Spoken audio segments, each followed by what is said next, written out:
Hello student, welcome to Studiology. আজকে আমরা লসাগু অ্যান্ড গসাগুয়ের দুটি সমাধান করে দেখাবো। চলো প্রথম প্রশ্নতে যাওয়া যাক। আমাদের প্রথম প্রশ্নে কি দেওয়া আছে? দুটি সংখ্যার লসাগু ও গসাগু যথাক্রমে 315 এবং 7। একটি সংখ্যা 35 হলে অপরটি কত? আমাদের চারটে অপশান দেওয়া আছে, এবার আমরা সমাধান করব। আমাদের কি কি দেওয়া আছে? আমাদের লসাগু দেওয়া আছে,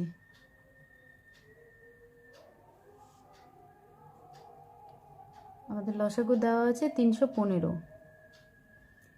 আর গসাগু দেওয়া আছে 7।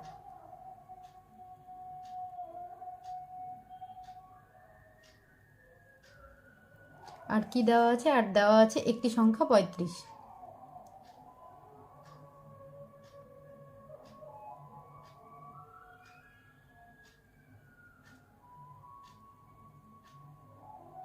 আর আমাদেরকে বের করতে বলেছে অপর সংখ্যাটি কত।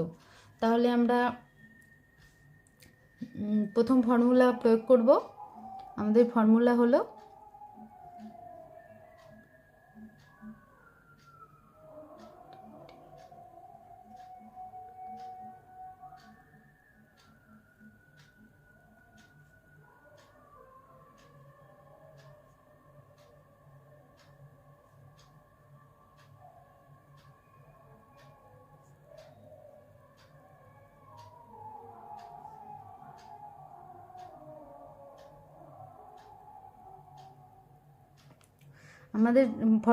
দুটি সংখ্যার গুণফল ইজুকাল টু লসাগু অ্যান্ড গসাগু।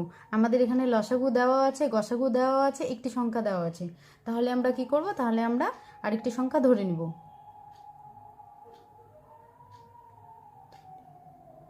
একটি সংখ্যাকে আমরা এক্স ধরে নিলাম। এবার আমরা সূত্র প্রয়োগ করব। দুটি সংখ্যার গুণফল আমাদের, আমরা সংখ্যা দুটি লিখে নিব। একটি সংখ্যা 35 আর আরেকটি সংখ্যাকে আমরা এক্স ধরেছি, এক্স। এবার লসাগু আমাদের 315 আমরা লিখে নিব। গসাগু আমাদের দেওয়া আছে 7। এবার আমরা সমাধান করব। সমাধান করার নিয়ম তো তোমরা জানো। আমরা এক্সটাকে বাম দিকে রাখলাম, এবার 35কে আমরা ডান দিকে নিয়ে যাব।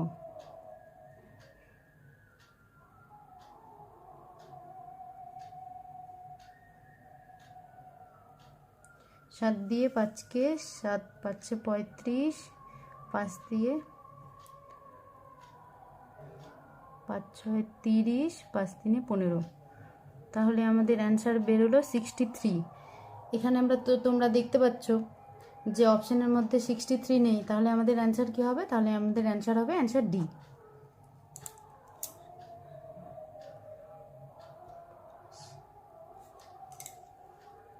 আমরা পরের কোশ্চেনে চলে এসেছি। আমাদের পরের কোশ্চেন আছে দুটি সংখ্যার লসাগু 385 এবং গসাগু 11। এদের একটি 55 হলে অপরটি কত?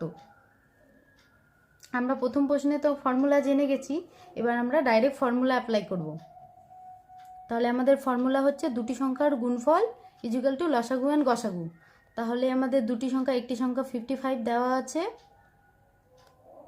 আর একটি সংখ্যাকে আমরা এক্স ধরে নিলাম। আর আমাদের লসাগু দেওয়া আছে 385, গসাগু দেওয়া আছে 11। তাহলে এবার আমরা সমাধান করব। সমাধান এক্সকে আমরা বাম দিকে রেখে দিব। 385 ইন্টু 11, 55 বাম দিক থেকে ডান দিকে আসলে আমাদের ভাগ হয়ে যাবে। 55 5 6 5 7 35, 5 হলো 3, 5 7 35। তাহলে আমাদের অ্যান্সার হলো 77।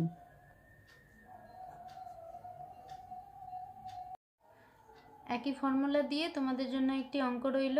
দুটি সংখ্যার গসাগু 9 এবং সংখ্যা দুটির লসাগু 270।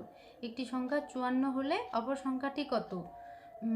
অপশান হচ্ছে 40, 45, 50, 55। এটির অ্যান্সার কি হবে তোমরা আমাকে কমেন্ট করে জানাবে। আর তোমরা জানো এরকম টাইপের কোশ্চিন চাকরির পরীক্ষায় আসে না, সো আমি তোমাদের পরের কোশ্চিনে এর থেকেও জটিল, যেগুলো চাকরির পরীক্ষায় আসার মতো কোশ্চিন, ওরকম টাইপের কোশ্চিন আমি তোমাদেরকে সমাধান করা শেখাবো। তো তোমাদের যদি আমার ভিডিওটি ভালো লেগে থাকে, তোমাদের যদি মনে হয় যে আমার ভিডিও থেকে তোমরা কিছু শিখতে পেরেছো, তাহলে আমার চ্যানেলটি তোমরা সাবস্ক্রাইব করে রাখতে পারো।